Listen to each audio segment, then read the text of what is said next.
Right then, let's talk about Harry Maguire. It's been an interesting just over a year with Harry Maguire at Manchester United. In August last summer, we saw him sign for a world record £80 million for a defender. And on his arrival, Solskjaer said, he's one of the best centre-backs in the game. I'm delighted that we've secured his signature. In September, he got off to a decent start. He was nominated for August Player of the Month, which Dan James managed to collect instead. But he was good enough to at least have been nominated for Player of the Month. There was my own personal view on him at the time, going up towards Christmas, was that he was having an all-right season, a very average season, ordinary, somewhere in that kind of ballpark. I've seen people saying he was good. I've seen people saying he's bad. I thought he was right down the middle. Like, he's not been great, but he's not been rubbish. He's just really been flat, almost. But, and as we get to the stats later, there was obvious improvements in certain areas, and he had a big hand to play in that. No doubt he had a hand to play in that. Fast forward to January then, Ashley Young gets sold to Inter Milan, devastated, and he was made captain of the club, and that was an interesting choice at that time. I've been speaking recently about whether that was needed, valid, a good decision, a bad decision. Ultimately, I think it was probably one of the only decisions. When you look at his age profile, the fact of how much he cost and his status within the team, and the fact that he did play every single match for Manchester United last season, there's not really anybody you can put above him when it comes to selecting your captain. You can't, really. You couldn't give it Pogba. And you couldn't give it De Gea. Other shouts might have been Lindelof, Rashford. Who else in that squad could you even contemplate giving it to? Luke Shaw? I don't think so. So, Ollie said when he gave him the captaincy, he's come in and he's been a leader within the group. I've been not surprised but impressed by his leadership skills. Also went on and scored his first away a goal for United away to Tranmere with a pretty decent strike from distance. February, he scored a great header against Chelsea, which got us a vital 3 points in the push for Champions League qualification. And then obviously in March, we were locked down. Played in our last league game, played in every league game. But against City, beat them 2-0. Vital, again, towards Champions League qualification. He didn't play again until June, much like everybody else in the squad. United obviously finish in third place and qualify for the Champions League. July, he scores an own goal against Chelsea in the semi-final, and then obviously they progress into the final. August, United crash out of Europa League to Sevilla. He admits that himself and the United defence were at fault for the Sevilla winner. And then coming into this season, we've seen that sort of trend continue. But is it all on the defence? Is it down to individuals within the defence? Is it down to the system? Is it more holistic? Obviously, the end of the season looked decent, really. If you encapsulate just these data from the end of the season, 38 league appearances, 13 clean sheets, 1 goal, 1 assist, 62% tackle success rate, 176 aerial duels, 1 out of 247, 6 yellow cards, no red cards, played more minutes than any other footballer in the world. And it was at 5,412 minutes across 60 matches for club and country. Phenomenal. I'm sure someone's going to pull some Azerbaijani under 21 who's played more matches and minutes than that, but essentially in the big leagues and that, a phenomenal amount of game time was played. End of August 2020 then, there was the Greece incident. Maguire was given a suspended sentence of 21 months and 10 days in prison after his trial in the Greek island of Syros.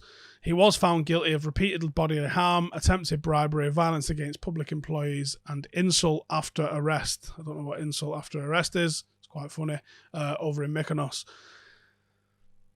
That aside, and obviously I'm not going to comment on someone else's legal issue. He starts for United despite having this court case hanging over his head. He featured in the 3-1 loss to Palace, the 3-0 win over Luton, the 3-2 win over Brighton, and then the 6-1 loss against Spurs. We all know how bad he and the rest of the team played against Tottenham. The thing that's come out and really shocked people is the little clip of Marcus Rashford pleading with him. You've got to remember, Maguire's the only person who's allowed to go and talk to the ref. You can all kind of go and talk to him, but the referee's going to dismiss most of you. Harry Maguire's got the privilege to go and speak to the referee. You can hear Rashford saying, he's elbowed him. How's it violent conduct for one but not the other? Literally what all of us were saying. Now, I'm not asking for, although it'd be nice, incidents that we saw, I think it was Andy D'Urso, that was surrounded by Keane, Stam, Beckham, Neville, just hounding the guy. Roy Keane fuming. Now, he exacerbated that by walking backwards and really invited that sort of pressure onto himself when he was, when the United players were questioning an incident. I think it was 99 or 2000. I'm not suggesting that you need to do that. But I am suggesting some sort of fight, some sort of leadership. We also saw, and this is just a rumour, I must state at this point, I've been unable to verify whether what happened in the changing room at halftime was true or not. It is just a rumour as it stands, but it's a rumour that Bruno seen his ass with him. Now, there's also the little video clip going around of Bruno seeing his ass in the game with certain players' movements and certain decisions that was made on the pitch. Does this point to a deeper error? It's probably too early to say. There's been... The transfer window sucked the life and confidence out of United fans. The performances, even when we've won, certainly the Brighton game and definitely the Spurs game, have sucked the confidence out of United players.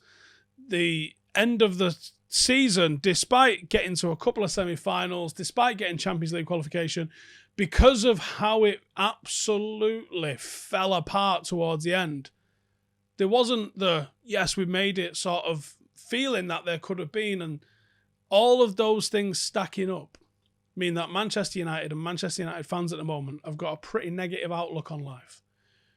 We could go and smack Liverpool. Well, we could if we were playing them. We can go and smack Newcastle next week. We could. We could easily do. Mason Greenwood would get a couple of goals. Rashford could bury one from far. Cavani, if he's allowed to start, could make a massive difference. But there doesn't feel, partly because of the way the board have handled this window, there doesn't feel like there's just this momentum behind Manchester United at the moment. It doesn't feel like we're all pulling the same thing. It doesn't feel like we're on a journey together. It doesn't feel like everyone's behind the manager. They're not. It doesn't necessarily feel like all the players are anymore either. One thing that I had to admire with Liverpool is the early days of Klopp had a very ordinary record. Obviously, he came 8th his first season and then 4th. Those finishes have been bettered by Ole. And obviously, he went on to achieve great things following those finishes. But one thing he was afforded was time. Now, Liverpool gave time to everybody, more or less, apart from Roy Hodgson. Brendan Rodgers seemingly got a lot of time for not necessarily doing a lot. Rafa Benitez got a lot of time, probably on the back of like fluke in a Champions League. But there was time, and it seemed like everybody at Liverpool, fans, players, media, all bought into what Jurgen Klopp was doing. And there became a momentum about what they were doing. And even when they hadn't won anything, there was still this vibe that they were doing the right thing. There is nothing like that with United. It feels like we lurch from one mad, bad decision to the next. It feels like it just doesn't feel like we're on any sort of forward trajectory. Harry Maguire, as Manchester United captain, is a symptom of that distrust. A couple of weeks ago, a couple of months ago, following the Greece incident, taking on 5 coppers on holiday in the Med. That's what every Mancunian lad does when they go on holiday to the Med. That's my captain. How many of those did we see? How many people were like, there's a bit of fight, there's a bit of ball? Has that eroded now? Because of the court case that still hangs above his head. I don't think Harry Maguire is a bad defender. He was very, very highly rated prior to United signing him, and then plays for United, now he's overrated. The truth is really somewhere in the middle. Harry Maguire is a good defender, but he's not a world-class defender. Unfortunately, we paid a world-class fee for him. United tax, English tax, desperation tax. He's not a world-class defender. He's good. He's got some good attributes. He's also got some weaknesses that can be targeted and highlighted very easily. He isn't the quickest in a team that has transitioned into a team that seemingly wants possession now and also plays a high line. You can't have slow defenders. You get caught out, you get turned with slow defenders. He doesn't seem to have the authority or want to use his authority to command his backline. Comparisons with Rio Ferdinand are way off the mark. United should have brought in another centre-half because Victor Lindelof is not a good enough partner. Certainly not for where Manchester United are trying to aim to be. Axel Tuanzebe is a phenomenal defender and would cover a lot of Maguire's frailties. But his own frailties in terms of never being able to be fit are causing issues with why he can't get a Manchester United shirt, because make no mistake, he's one of the most natural and pure gifted talents I've ever seen. But his career's going to go to waste down to injuries, nothing else. Not his own bad decisions, not his own performances, just injuries. Because Axel Tuanzebe is quality.